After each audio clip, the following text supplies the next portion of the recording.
Alhamdulillah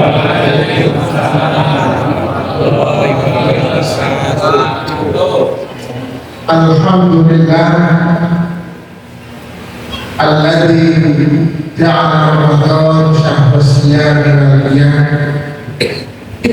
wa unzila fihi al-Qur'an hudan lin-nasi wa bayyinatin minal huda wal furqan. Asyhadu an la ilaha illallah wahdahu la syarika lah wa asyhadu anna Muhammadan abduhu wa rasuluh. Allahumma sholli wa sallim ala nabiyyina wa habibina Muhammadin wa ala alihi wa sahbihi ajma'in. Bapak-bapak, ibu-ibu jamaah pengajian menjelang buka puasa, betul ya? Menjelang buka puasa atau khususnya pengajian pimpinan cabang Muhammadiyah Gedean. Alhamdulillah, mari senantiasa dan terus kita bersyukur kepada Allah atas nikmatnya. Pada saat ini kita masih diperkenankan untuk bersama sampai akhir bulan Ramadan, insya Allah. Ini sudah hari yang ke-26 yang puasa hari Senin, yang puasa Selasa 25.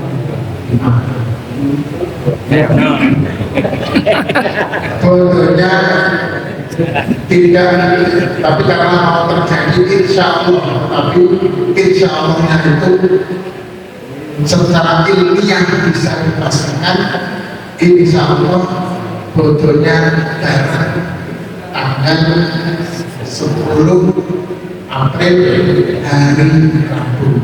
Saya ingin jelaskan itu sebelum masuk kepada materi. Kemudian kita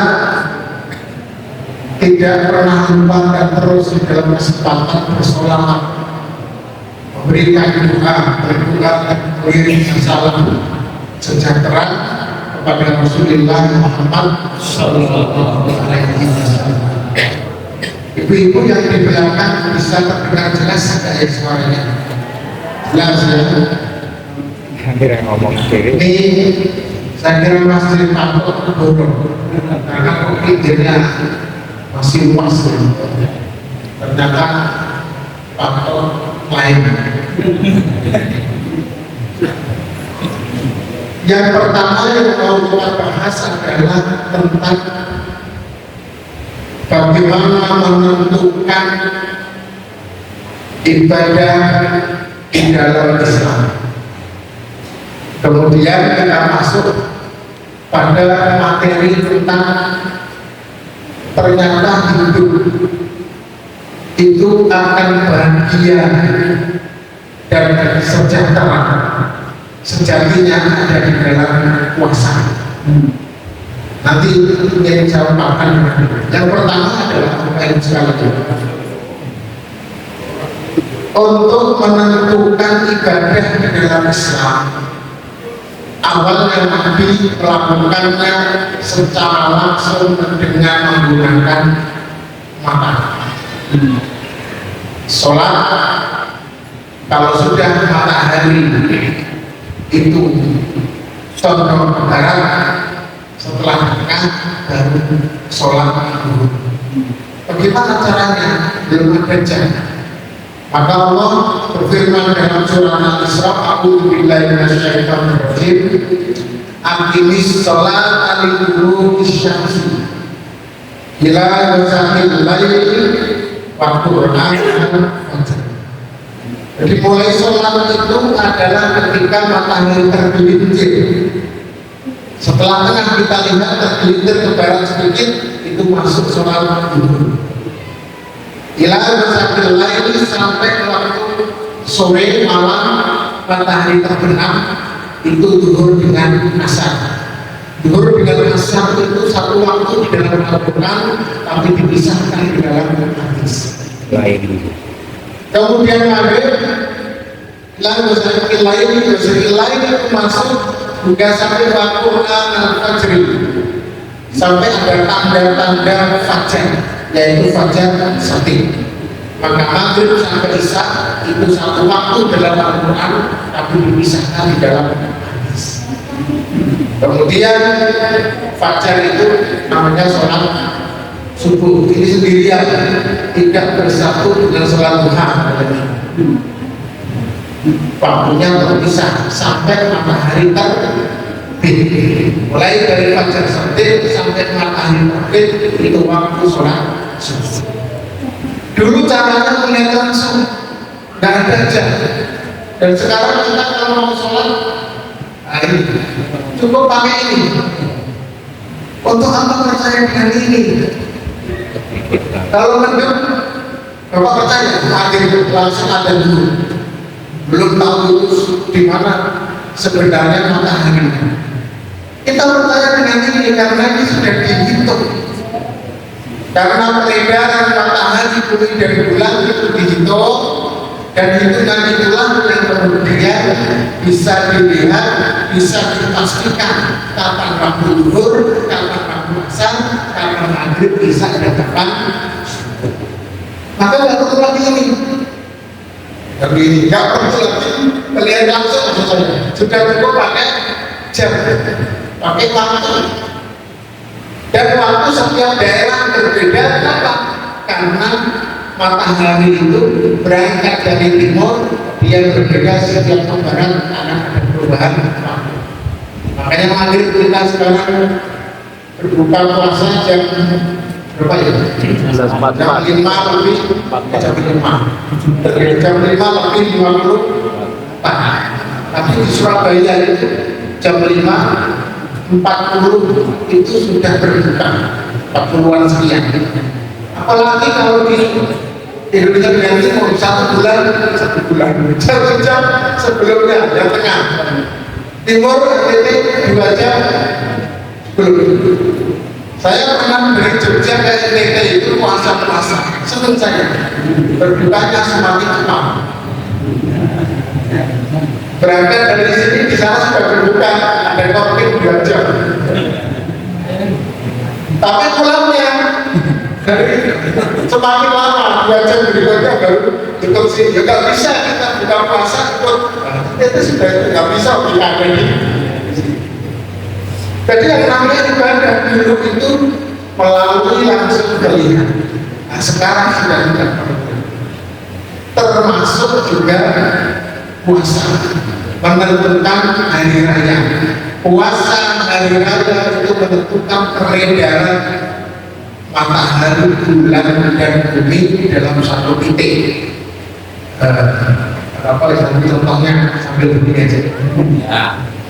Bapak Ibu yang dirahmati Allah, kita berpuasa hari Senin itu karena hari Ahad, Senin tanggal 11 Maret. Senin 11 Maret. Hari Ahadnya itu sudah terjadi yang namanya konjungsi. Konjungsi itu adalah ijtima, bertemunya matahari, bulan, dan bumi dalam satu titik. Itu namanya konjungsi. Kalau bertemunya itu sekaligus bintang selatan, bujur timur, barat, utara semuanya, maka terjadilah namanya gerhana matahari. Tapi kalau hanya bertemunya di bujur timur baratnya, tapi lintang selatan utaranya dia tidak bertemu, maka dia tidak terjadi yang namanya gerhana, karena dia di sebelah utara atau sebelah selatan. Nah, waktu hari Ahad itu sudah tanggal 29 Sya'ban, sekaligus tanggal 9 Maret. Matahari, bumi, dan bulan bertemu dalam suatu titik, satu garis lurus bujur timur barat, tapi lintang selatannya berpihak ke selatan sehingga tidak ketemu. Disitulah terjadi yang namanya ijtima. Kapan itu? Jam 16. Karena jam 16 di Indonesia terjadi ijtima, setelah bersama-sama, anggap saja ini akan timur, ini barat, ini tengah hari, berarti ada di sini. matahari, bulan, bumi. Lalu bersama-sama berjalan ke barat.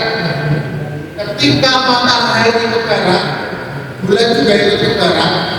Ketika matahari terbenam di ufuk, di horizon itu, bulan masih ada di atas hanya 1 derajat. Karena 1 derajat, maka untuk Indonesia dan Asia Tenggara yang sudah punya kesepakatan di Mabim ke Malaysia, Brunei, Indonesia, dan Singapura tersepakati bahwa bulan dianggap ada kalau sudah 3 derajat. Kurang dari 3 derajat tidak dianggap. Karena itu maka pemerintah bersama dengan negara lain di Asia Tenggara menentukan puasa jatuh pada hari Selasa. Muhammadiyah karena menggunakan wujud hilal sudah wujud meskipun hanya 1 derajat menentukan puasa pada hari Senin. Dan saya pernah itu puasa sendirian di Madinah karena Muhammadiyah sudah mulai di awal. Di Madinah itu malam hari daripada saya orang Indonesia.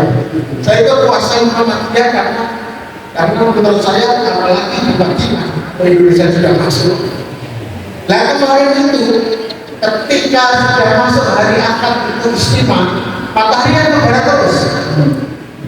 Di dalam waktu 4 jam, matahari yang runtuh dengan bulan seperti bulur Sukarwedi runtuh ke barat sampai Arab itu kan 4 jam kemudian. Ternyata 4 jam kemudian itu matahari sudah meninggalkan bulan agak jauh karena itu matahari. Di Arab Saudi itu bulan sudah 2 derajat lebih. Karena itulah maka bagian Asia Barat bahkan mulai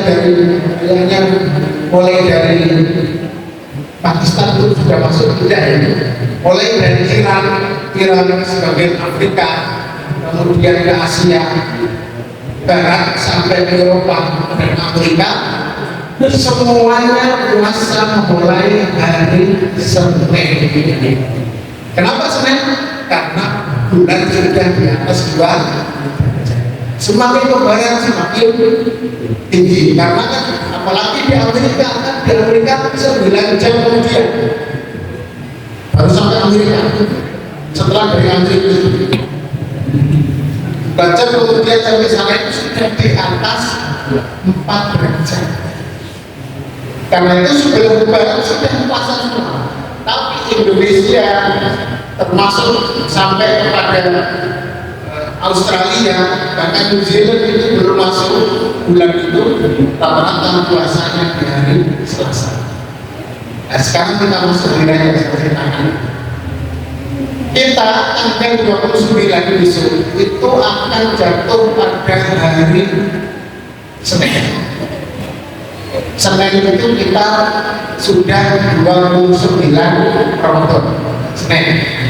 Kalau pemerintah 29-nya itu adalah Selasa.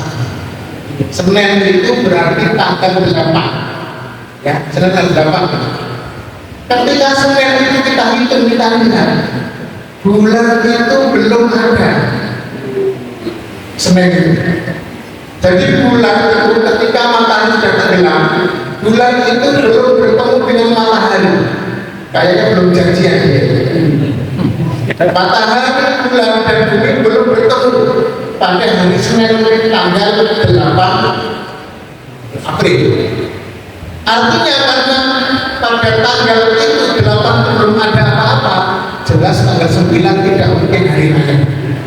Maka tanggal 9 itu masih hari terakhir tanggal 30 Ramadan. Lah kapan terjadi istimewa? Terjadi istimewa ternyata tengah malam. Malam-malam itu juga bertemu matahari bulan itu. Di mana bertemu yang bukan di Indonesia? Bertemunya adalah di Amerika. Ada janjian. Tanggal 13 jam 13. Jam 13 itu sudah bertemu di sana. 13 tanggal 8. Tapi kita itu jam 21 jam 23.24 antara itu ya. Kalau 23.9 jam berapa? Jam 1 jam 2 jam 1 ketemu di sana terjadi, bahkan terjadi gerhana matahari total ada di Amerika pada waktu kita tidur di sini jam 2 malam. Jadi matahari dan bulan bertemu itu di Amerika pada siang hari di sana tanggal 8 bertepatan dengan kita di tanggal malam. Kalau malam kan ada saja kita di bawah, mataharinya di atas itu adalah itu Amerika. Karena itu kalau di dalam Islam kita mau sholat gerhana itu ya sholatnya pada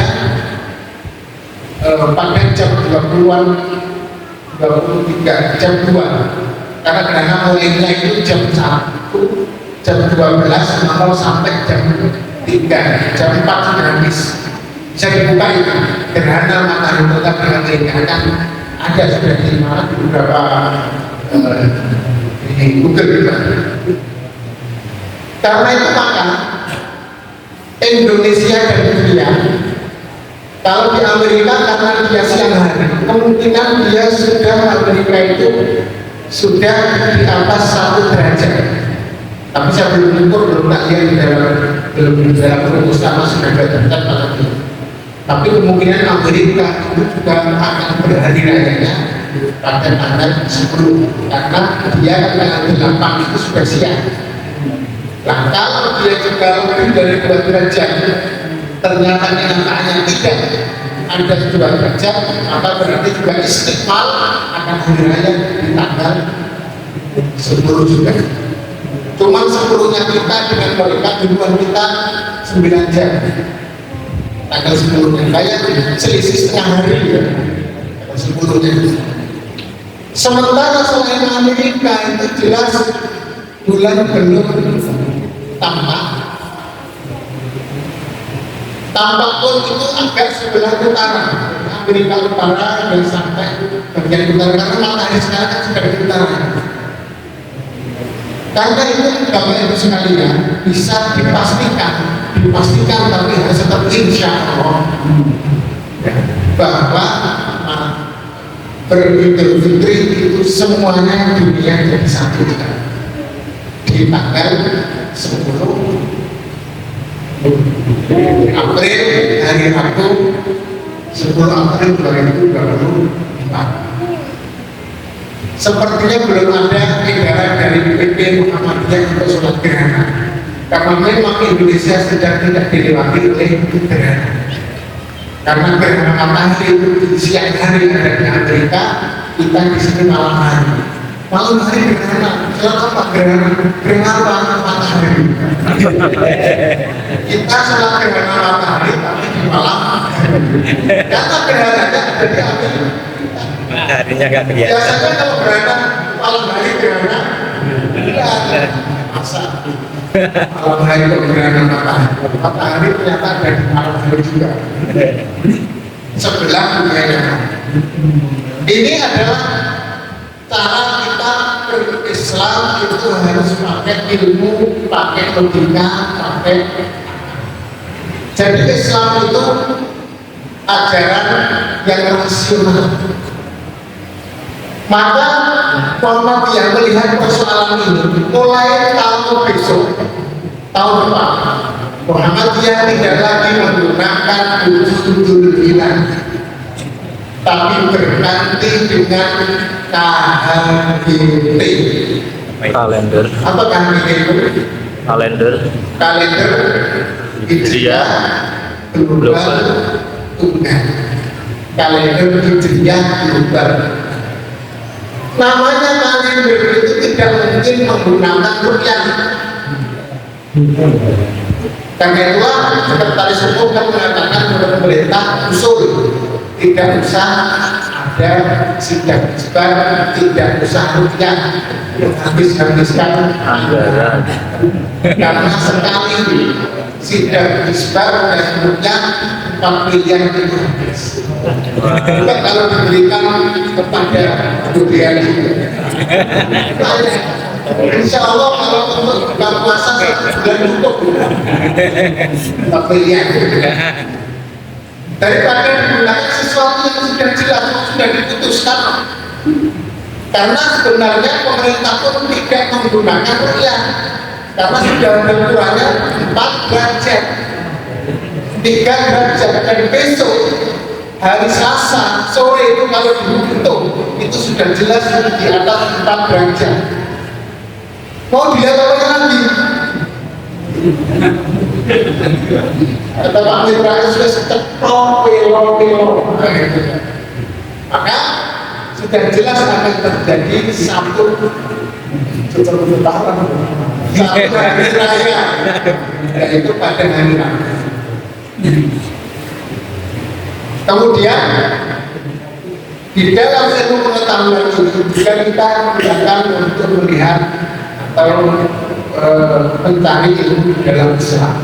Jadi begini Bapak Ibu sekalian, bahwa berislam itu sebenarnya adalah melalui pemahaman, dan pemahaman itu melalui akal pikiran. Maka ilmu itu sangat dipentingkan di dalam memahami dan melaksanakan ajaran Islam. Kalau orang memahami Islam tidak menggunakan akal, tidak menggunakan ilmu, oleh Bung Karno dalam bukunya di bawah bendera revolusi, dia bilang itu namanya Muslim Sontologi. Orang Islam yang tidak menggunakan akal dalam memahami dan melaksanakan ajaran Islam. Karena agama Islam itu diturunkan kepada manusia, bukan kepada selain manusia. Kenapa? Karena hanya manusialah makhluk yang berakal. Hanya manusialah makhluk yang diberikan Allah kemampuan untuk berpikir. Gak ada yang lain. Karena itu maka ketika kita memahami Islam harus menggunakan akal pikiran. Saya masuk pada materi yang kedua, bukan sekalian. Masih ada beberapa menit. 20.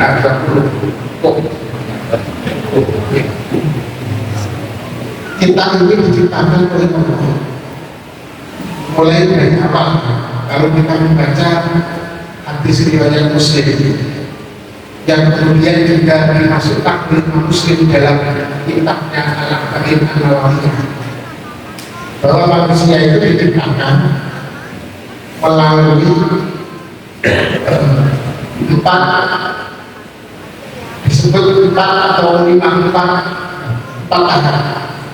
Mulai dari 40 hari itu adalah darah, 40 hari berikutnya adalah daging, 40 hari berikutnya adalah tulang yang dibungkus dengan daging, baru kemudian 40 hari berikutnya pembentukan roh, baru Allah sempurnakan kita sampai ila ajalin bersama, sampai batas-batas tertentu yang dikesaki oleh Allah Subhanahu wa Ta'ala. Jadi mulai awal hingga sampai 40 hari ketiga, 40 itu berarti 120. 120 kalau kita hitung bulan berarti 4 bulan itu Allah meniupkan roh. Allah mengatakan dalam surat Al-Anbiya, karena faktu ruhi, dan aku tiupkan roh.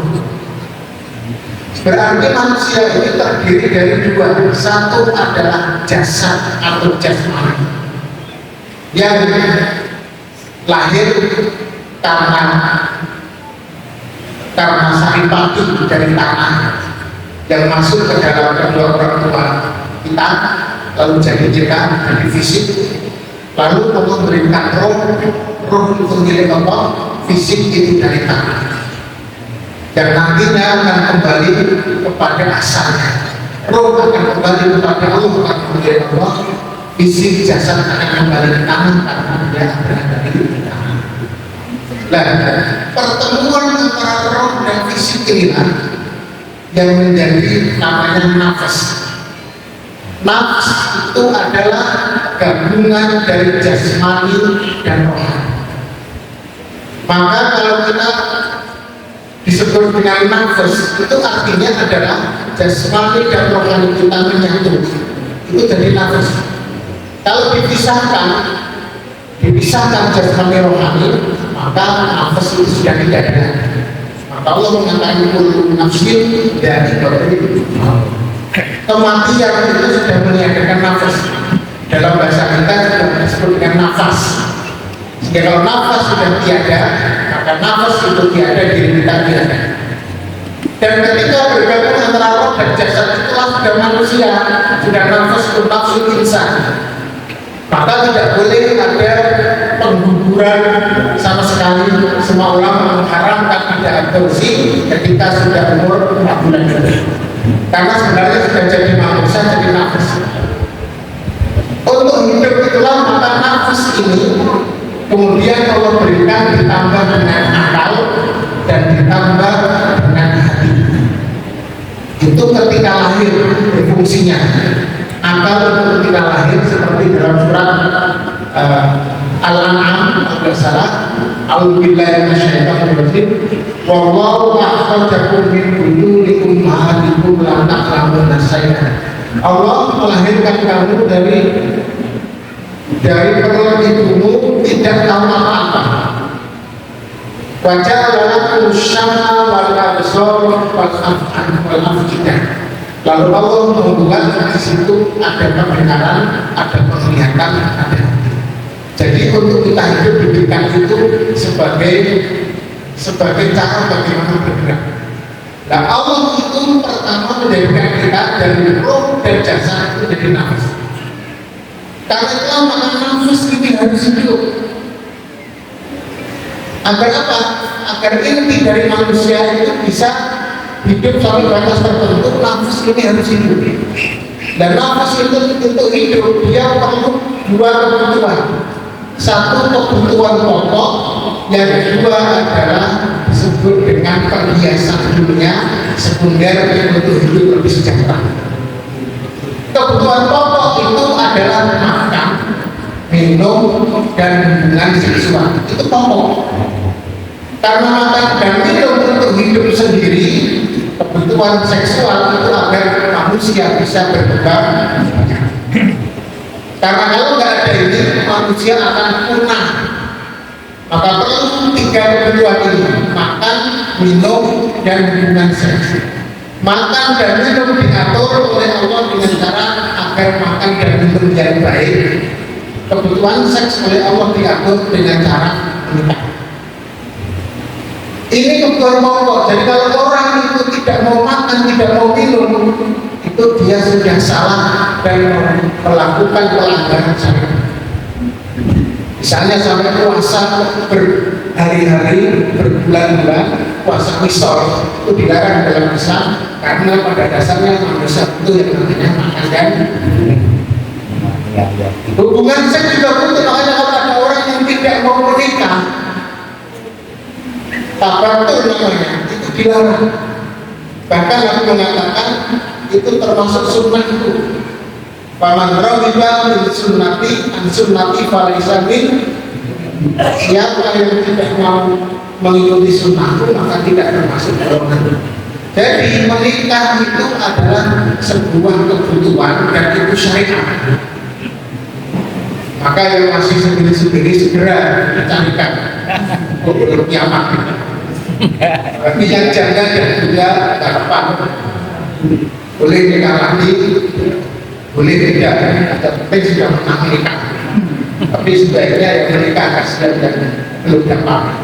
Bapak-bapak yang masih belum dapat, sudah tinggal istrinya, misalnya segera menikah lagi saja. Ya, ada sih itu yang budaya. Nah ini kan tadi yang budaya. Ini kebutuhan pokok. Kemudian untuk menambah hidup sejahtera ada tambahan kebutuhan dari surat Ali Imran ayat 114. Apa itu? Untuk bagian ditambah zina linasi hubu syahwat. Yang pertama itu adalah pasangan hidup, kedua anak, ketiga harta benda. Tapi harta benda, anak dan ini pelengkap sebenarnya. Tapi pokok pelengkap daripada makan, minum dan hubungan seks tadi. Tapi kalau pasangan hidup kan dalam rangka itu ya anak dengan istri atau suami. Harta benda itu ada 4 macam. 1 duit, emas dan perak. 2 adalah alat transportasi. 3 adalah profesi atau jabatan. Yang keempat adalah properti, yaitu ya tinadami wal fiddati wal khayli musawwamati wal an'ami wal has. Ini semua dibolehkan untuk kita. Tetapi ini kaitannya dengan puasa masing-masing. Tapi puasa ini adalah inti dari bagaimana kita hidup bersama dengan diri kita. Nafsu kita ini ternyata sering tidak terkendali. Nafsu yang sebenarnya dibolehkan, nafsu makan dan minum, nafsu untuk menikah, punya anak, punya harta benda, itu sesuatu yang dibolehkan. Bahkan itu bagian dari syariat. Bahkan Allah bertanya dalam surat At-Taubah 31, Qul man harrama zinata Allah, siapa yang berani mengharamkan perhiasan Allah? Itu halal semua. Tetapi kalau itu melampaui batas, tidak tahu batasnya, tidak tahu aturan-aturannya, maka itulah disebut dengan maksiat. Sehingga nafsu yang muncul melebihi batas itu namanya nafsu amarah. Jadi seharusnya makan minum itu adalah, kalau Nabi di dalam syariat katakan, kami umat yang makan setelah lapar dan berhenti sebelum kenyang. Yang itu oleh Pak Bupati dikatakan Indonesia itu paling gak batur kalau Sleman. Kalau di Sleman itu batur saja. Dia mengatakan warga batur itu tidak ada satu pun yang mati karena kelaparan, tapi yang ada itu adalah mati karena kemelekaran. Yang makannya itu tidak terkontrol, apapun dimakan, padahal kita perlu tahu mana makan yang bermanfaat untuk kita. Makanya dalam istilah Quran itu kan halal thayyib. Tidak yang halal tapi thayyib. Bagi yang gulanya sudah sekian, maka gula itu halal tapi tidak thayyib. Sudah kurangi kopi-kopi yang ada gulanya. Kalau kopi biasa saja, kopi hitam. Saya sudah beli kopi hitam. Itu ya, itu namanya halal tapi tidak thayyib. Oke ya, dilanjutkan tidak apa-apa, tetap ini saya lanjutkan. Ganggu. Karena memang makanan itu bagian pokok. Kalau tidak ada Tiga makan. ini kan makanan. Karena itu puasa itu menjadikan ini. Nabi Yusuf alaihissalam, ini kasusnya bukan makan minum, tapi kasus yang kedua yaitu perempuan. Apa Nabi Yusuf tidak suka? Zulaikha suka. Sekarang laki-laki yang mana ada perempuan cantik kemudian dia nggak mau. Karena itu kebutuhan hasrat semua laki-laki. Allah mengatakan hamma bihi wa hamma biha. Zulaikha itu sangat berhasrat kepada Yusuf, dan Yusuf itu juga sangat berhasrat kepada Zulaikha. Jadi keduanya itu punya apa? Hasrat itu ada nafsu, dan itu nafsu tadi itu nafsu makan, nafsu minum, nafsu hubungan seksual. Laulah al-Qur'an harap seandainya kalau tidak ada peringatan dari Tuhan. Maka itu mengatakan begini, Wama beribu nafsu, dan aku tidak akan membiarkan nafsu. Inna nafsa Amar bisu, karena nafsu itu yang dibiarkan, bukan nafsu yang tadi ya. Kita betul-betul nafsu untuk makan, minum, menikah tetap ada. Dan tidak boleh itu kan membiarkan nafsu. Sesungguhnya nafsu yang dibiarkan itu amar bisu akan membawa kepada kejahatan. Ilah para rohim orang yang diberikan oleh Allah rahmat. Jadi Bapak Ibu sekalian, setelah puasa itu hubungan dengan Allah, sholat itu hubungan dengan Allah, itu tauhid yang paling inti di dalam diri kita. Karena kita tadi terdiri dari roh dan jasad. Roh itu membutuhkan Allah dan Allah fasilitasi dalam sholat. Tapi jasad kita itu ternyata meledak-ledak nafsu kita dalam bentuk yang pokok tadi itu dibolehkan, tetapi seringkali manusia itu melebihi dari apa yang seharusnya dia inginkan. Maka itu perlu diatur. Nah, cara ngaturnya itu dilatih oleh Allah. Melalui apa? Melalui yang namanya puasa. Karena itu puasa itu kita dilatih menahan makan dan minum, karena pokok dari kejahatan itu adalah makan dan minum yang namanya kebutuhan perut. Yang kedua adalah hubungan seksual, itu juga membawa kepada kejahatan yang namanya kebutuhan di bawah perut.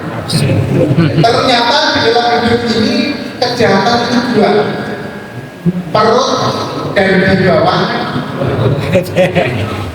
Nah, kalau dua ini tidak dikontrol, tidak dikendalikan, kata Nabi Yusuf tadi, maka dia akan membawa kepada kejahatan, menghalalkan segala cara, menghalalkan yang haram.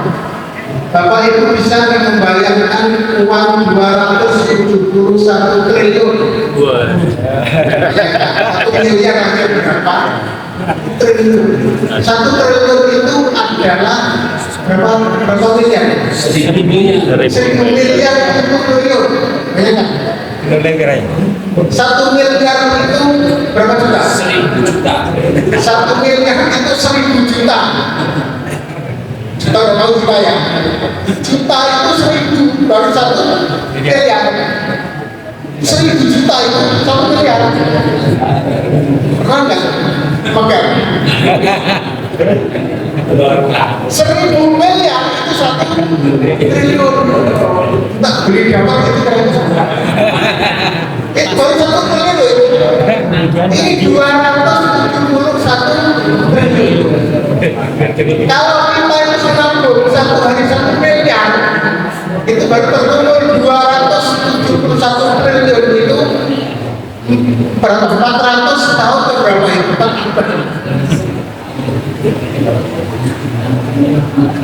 Dan orang tidak mungkin membutuhkan uang sebanyak itu apa? Kita hidup itu paling dapat untuk kebutuhan makan minum sehari semalam. Ya paling yang 1 orang 100.000. Itu sudah konsumsi secara umum ya. Nah, kalau masuk ke restoran ya 100.000 sekali makan. Untuk masak sendiri 100.000 lah. Itu paling penting. Kalau Indonesia kan ada 1 orang itu normalnya sebulan itu 1 juta. Sehingga kalau bapak ibu itu ke 4 orang maka itu 4 juta. Itu minimal standar. Sudah ya. Jadi bapak sekalian yang terakhir, jadi puasa ini adalah pembelajaran dari Allah untuk mengontrol nafsu. Sekarang masih boleh nggak malam itu kita nafsu diumbar lagi? Boleh makan, boleh minum, boleh hubungan suami istri, kecuali yang kita di masjid ya. Nggak boleh, yang masjid hubungan suami istri. 10 terakhir. Nanti boleh lagi setelah Syawal sampai seterusnya. Tapi ingat, sekarang saja itu yang halal boleh saja kita tahan karena perintah Allah, apalagi besok kalau ada yang haram tentu akan kita tahan. Kok halal gimana? Istri halal, makanan milik kita, tapi kita tahan sehari tidak makan, tidak minum, tidak minum. Ya toh, itu bisa kita tahan betul. Tapi dilampiaskan nanti malah. Makanya malam sekarang makan, udah 10 makan lagi. Bisa hanya berubah jadwal makan. Seperti kan. Semoga bermanfaat. Ya, kurang lebihnya maaf. Wabillahi hidayah. Assalamualaikum warahmatullahi wabarakatuh.